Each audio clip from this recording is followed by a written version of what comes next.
As we have seen, Romanticism means many things. It's a philosophy about art's relationship to nature. It's a form of personal artistic expression, but Romanticism was also a lifestyle. It represented a middle class retreat to the salon and the living room, and the enjoyment of art and music for its own sake and not just for entertainment. We have also seen that at the heart of these bourgeois or middle class living rooms was the piano, the focal point of all social life in middle class Europe. So, to understand Romanticism and why certain genres and musical styles emerged, it's important to understand just how popular this piece of technology was. In the 18th century, the dominant keyboard instruments were the harpsichord and the clavichord. The harpsichord was incapable of producing dynamic distinction, whereas the clavichord, although it was able to play soft and quiet notes, was too quiet for practical use, either as an accompanying instrument or as an instrument for public performance. This is why the piano is directly linked to the Industrial Revolution. Musical instrument making was one of many industries to be revolutionized. One profound change was in the sheer quantity of instruments that could be produced at an affordable price. By 1800, an English piano maker named John Broadwood manufactured around 400 pianos a year by employing a large and specialized workforce. By 1850, the firm was using a steam power and mass production technique to make over 2,000 pianos a year, 100 times as fast as 80 years earlier. Many of these were grand pianos, or horizontal pianos, but a lot of them were also square pianos, the ancestor to the upright. Because they were produced in such a large quantity, pianos became inexpensive enough for middle-class families to afford. In addition to being produced cheaply and widely, the design was also improved over the 19th century. The sustain pedal, or the right pedal on the piano, would hold down all of the dampers off the strings and allow the tone to blend together, which created new possibilities for composers to explore things like range and dynamics. A metal frame was introduced in England in the 1820s, which created higher tension in the strings and thus greater resonance. Pianos could now fill not only living rooms, but concert halls. Felt-covered hammers introduced more powerful fortissimos and quieter pianissimos, increasing the range of dynamics as well as the uniformity of the sound of the instrument. The range also increased dramatically, which led composers to explore different areas of the piano. An important innovation known as double escapement action was introduced in 1821 by Parisian manufacturer Sébastien Erard, which allowed a quick repetition of notes. Eventually, in 1867, an American piano manufacturer named Steinway exhibited their new iron-framed pianos at the 1867 Paris World's Fair. Europe went wild for these new grand instruments which produced high-quality sound, and the rest is history. Steinway is now the gold standard of how pianos are designed, and although today piano makers tend to not deviate from the norm, the 19th century saw lots of experimentation and rapid development of the instrument. So technological development played a direct role in not only where people can play the piano, but how the piano is being used as an instrument for composition. And here we come back to the Schumanns, who centered their careers around the piano. As we learned in the previous lecture, Robert and Clara Schumann married in 1840, but they were together for much longer than that. They became a musical power couple, with Robert composing and Clara performing what he composed. Robert Schumann saw himself as being a poet of the piano. He moved away from the standard abstract forms of the 18th century, like the suite and the sonata, and started to nickname a lot of his piano compositions. He was inspired by the Lied tradition and writing shorter pieces of music with evocative titles and elements of storytelling embedded within the music itself. He would often use pen names both as a prolific music critic and in his own piano music. These pen names would then inform how he would compose. He played lots of games in his piano music by writing hidden messages using pitches, for example. These are known as musical ciphers. So the town of Asch, where Clara grew up, became ASCH. Now, according to the German spelling of note names, A, of course, is A, S is E flat, C is C, and H is B natural. So he was able to embed these kinds of messages almost like inside jokes for those who were in the know. He also quoted himself a lot in his music. One example of where these poetic and inside references come together is in his piano cycle Carnival, which he composed in 1835. Let's turn to number 136 to Schumann's Carnival. Now, just like a song cycle contains numerous independent compositions that rely on one another to tell a story, Schumann took this idea and applied it to piano music. He wrote short character pieces that he nicknamed butterflies. Carnival, for example, is a single composition composed of numerous smaller pieces. None of these pieces really stand on their own coherently. You have to hear the entire set and know the titles and know some of this internal dialogue for it to really make sense.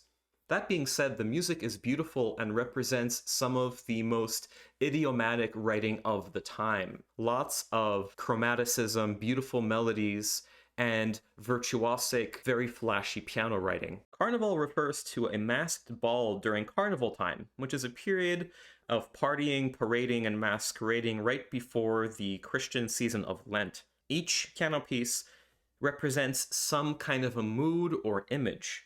We're going to look at two of them, which are named Eusebius and Florestan, which happen to be Schumann's two alter egos. He wrote his music criticism under these two nicknames in order to provide a sort of point and counterpoint.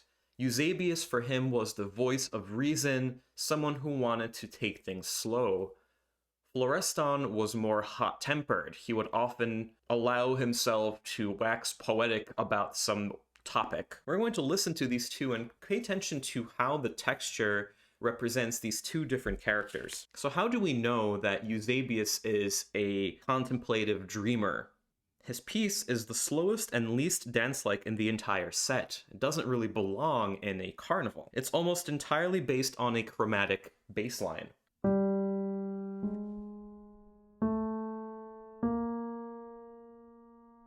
Notice also that the right-hand melody seems to take its time and doesn't really want to be rhythmic. These are septuplets, which creates a sense of almost improvised slowness.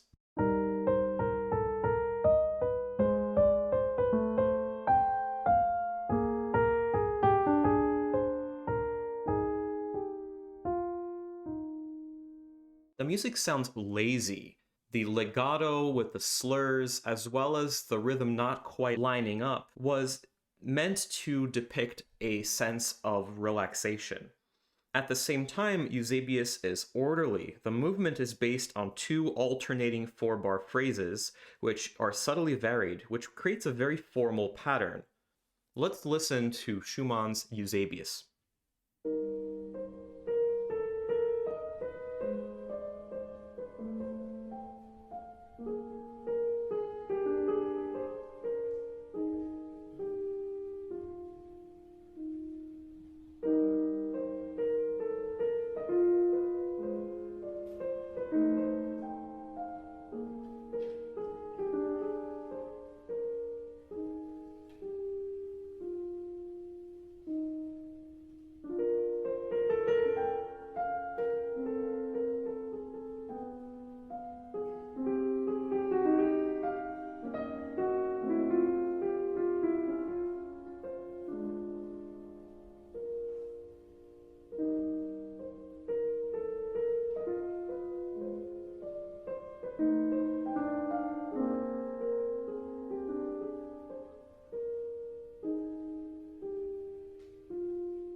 Florestan is the exact opposite. It's a fast waltz in G minor, marked passionato or passionately. It opens with a fully diminished chord that is repeated obsessively in the left hand. The music spins out of control as soon as it comes out of the gate. However, there is a message here. The town of Asch is signified with that A, E flat, C, B natural motive. You can hear that in the first four notes of the piano.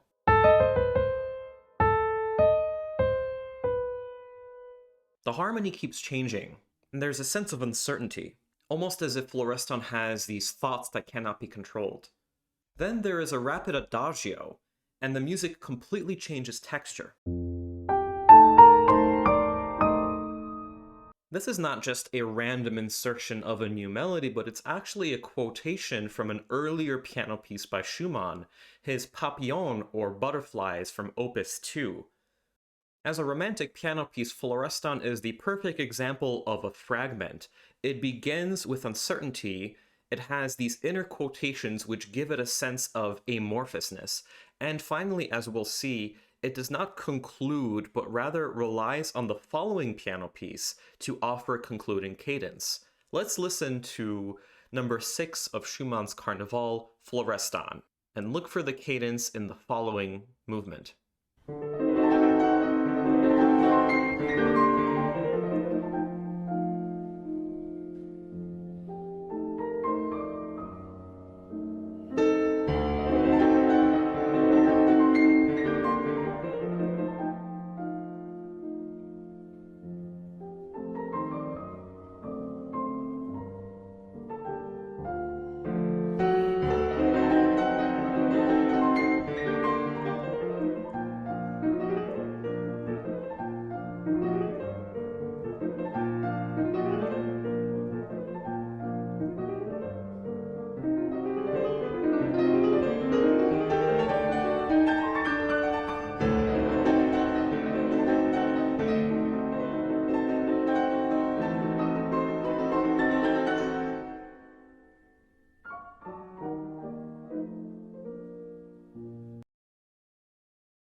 You may have noticed that a lot of what we're talking about regarding Romanticism seems to be centered around a few male composers in Germany and Austria.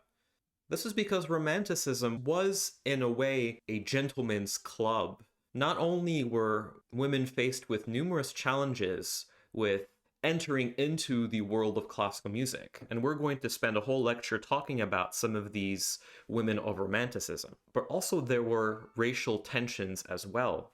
As we have seen, some of the root text of Romanticism centered around the independence and primacy of nation and language, which was basically a way to assert your superiority as a German-speaking national. This created a perceived hierarchy, not only of gender, but also of nationality. So if you were a composer from a non-German or French nation, you needed to make a decision about how you were going to assimilate into this growing mainstream vocabulary of German Romanticism.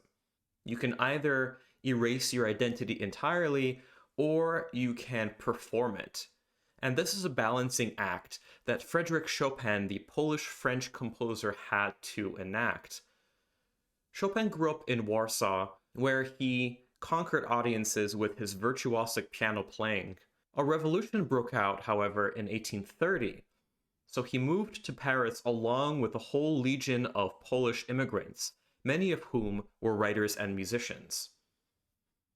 They flocked to immigrant communities in Paris and created little gatherings amongst themselves.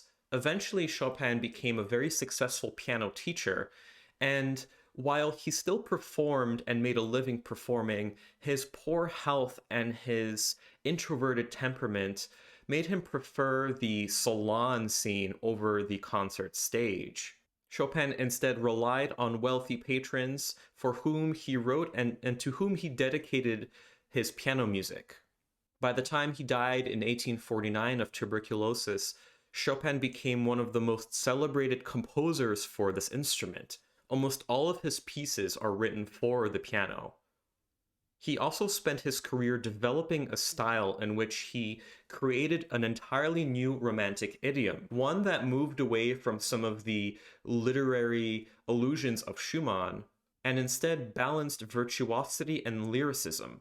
Although Chopin never wrote an opera, he loved the bel canto Italian tradition, and a lot of his famous piano melodies are inspired directly by his experiences of hearing Italian opera. Key to performing Chopin on the piano is also a technique known as rubato. This is a technique known as stolen time, in which the music kind of bends in terms of how fast or slow you go.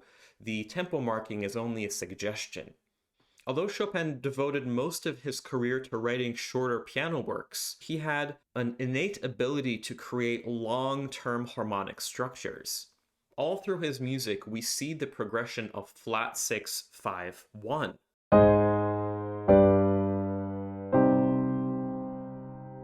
Both at a micro level in terms of how he structured his melodies, but also at a macro level with entire compositions dwelling around these three scale degrees. So Chopin had a winning formula of how to compose and play the piano, except for the obvious fact that he was Polish, which in the 1820s and 30s was considered to be exotic. Chopin leaned into this exoticism and brought many genres to the mainstream of Parisian middle-class culture. Pieces known as polonaises and mazurkas in particular became very popular for their evoking of a imagined rustic Eastern European folk tradition, but he was able to combine that with idiomatic, sophisticated writing. An example of this is his mazurka in B-flat major. A mazurka is a dance in 3/4 time in which the accent is on the second beat. Pay attention to how Chopin combines the modern style of piano writing with this kind of rustic sound.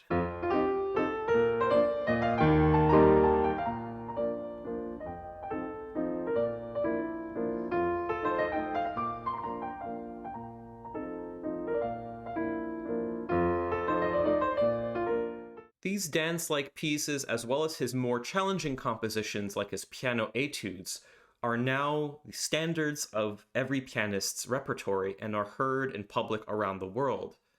But in the 1800s, when he was writing, they were really intended for his students to perform in salons. This was particularly the case in a genre that he championed known as the nocturne or night piece. These were short character pieces that were pioneered by another composer, the Irish composer John Field, who was known to be the first to write a piano nocturne.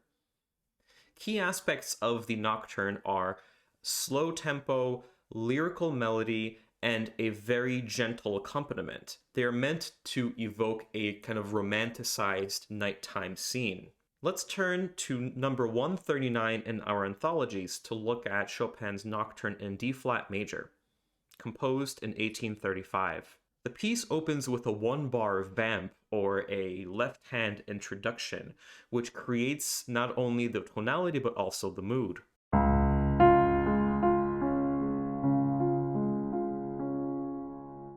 At that point, the piano enters with a soaring lyrical melody.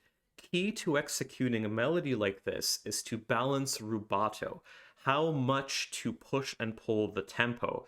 That is an art and is completely subjective. As we listen to the opening few minutes of the Nocturne, I want you to pay attention to how much does Chopin ornament his music.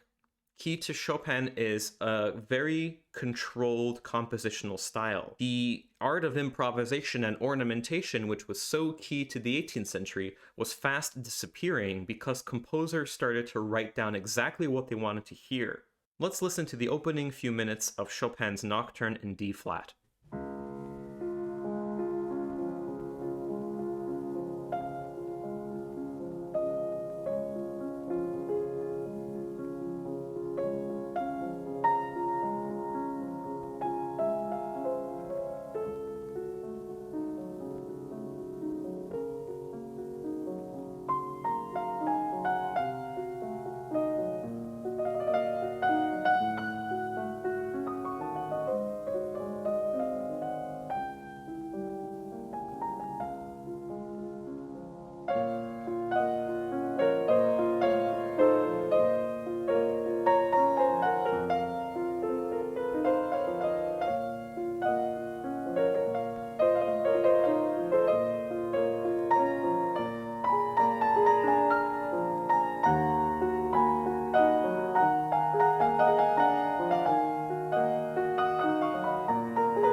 This nocturne was tailor-made for the Erard piano, which was Chopin's favorite piano maker.